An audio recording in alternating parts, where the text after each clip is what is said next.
En ce vendredi 8 janvier, je viens vers vous avec un évangile assez surprenant pour ce temps de Noël. C'est la guérison d'un lépreux. Et avec cette phrase si importante de la première épître de Saint Jean, Dieu nous a donné la vie éternelle et cette vie est dans son Fils.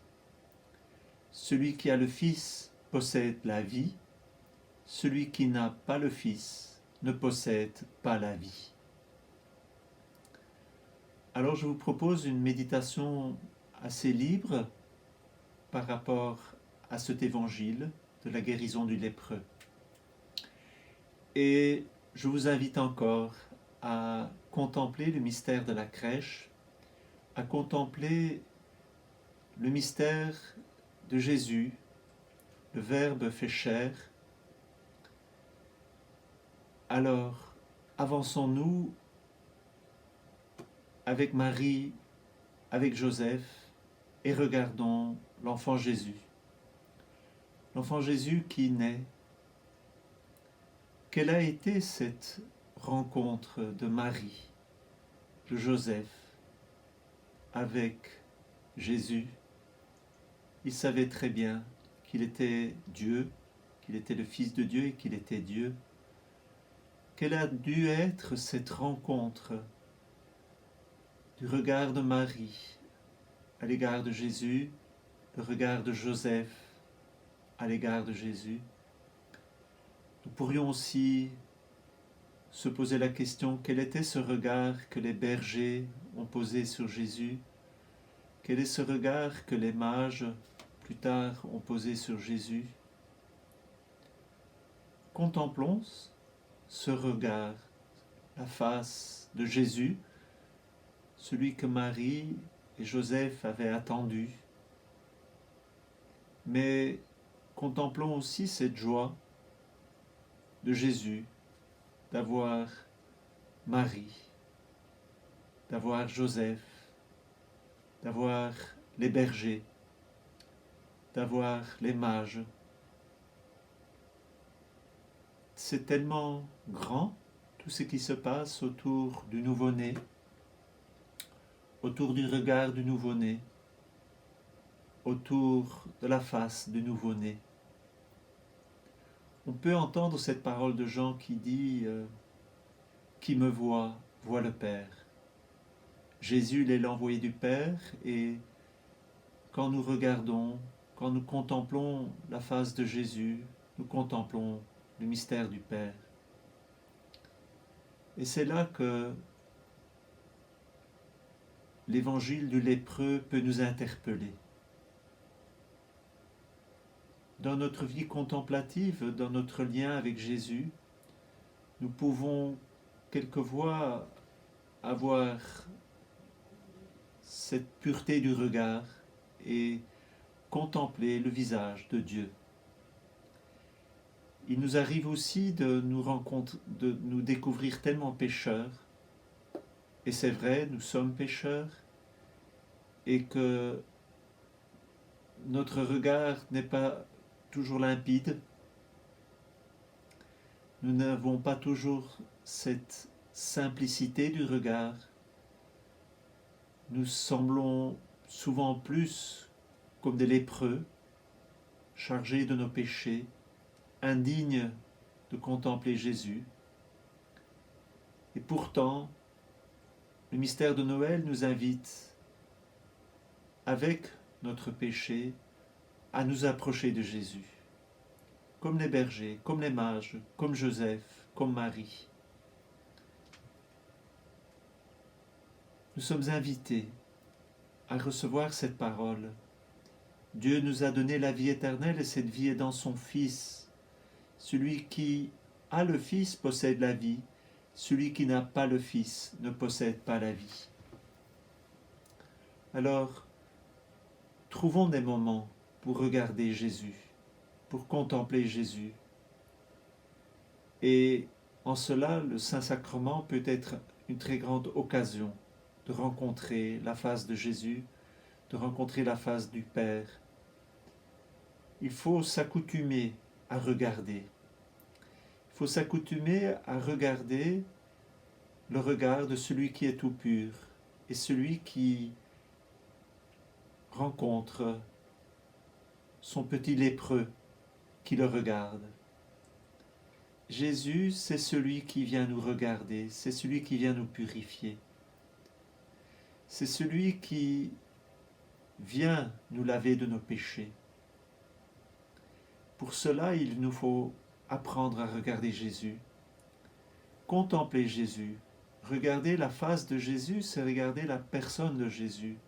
C'est une personne qui est tout amour, qui est toute lumière, et en qui nous aussi, nous pouvons devenir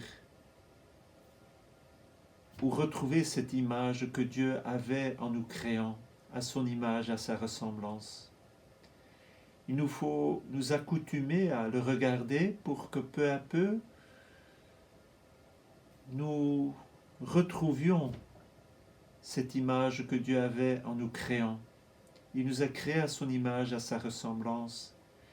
Il a le désir que nous le regardions et que peu à peu nous osions le regarder dans toute cette simplicité du berger, dans tout ce désir du mage, dans tout cet amour avec lequel Joseph et Marie l'ont regardé. Et nous sommes invités à vivre cette grande expérience, de cette rencontre, de ce face-à-face, de cette simplicité du regard, d'accueillir ce regard de Dieu qui pénètre notre être, qui transperce notre être et qui scrute nos cœurs et nos reins. Nous ne devons pas avoir peur de nous accoutumer à ce regard. Et en fait, que notre prière devienne de plus en plus ce regard.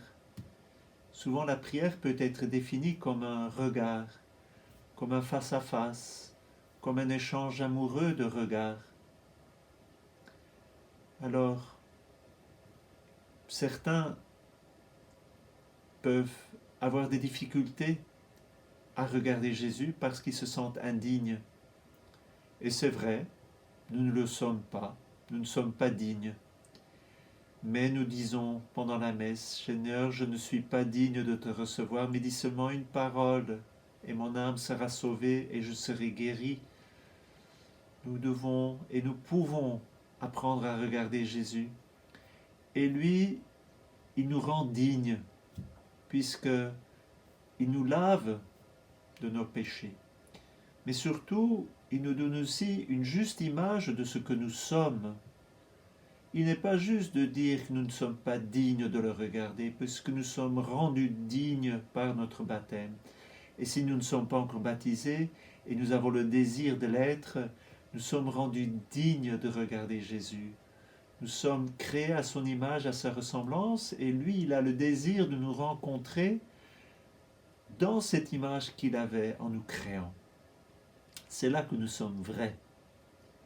Alors, apprenons à nous aimer dans ce regard de Jésus.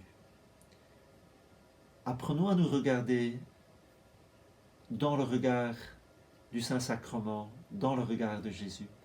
Mais apprenons aussi à nous regarder dans le regard de celui qui nous aime. Nous avons souvent, et nous avons tous des personnes qui nous aiment. Quelquefois, nous avons l'impression de n'être aimés par personne.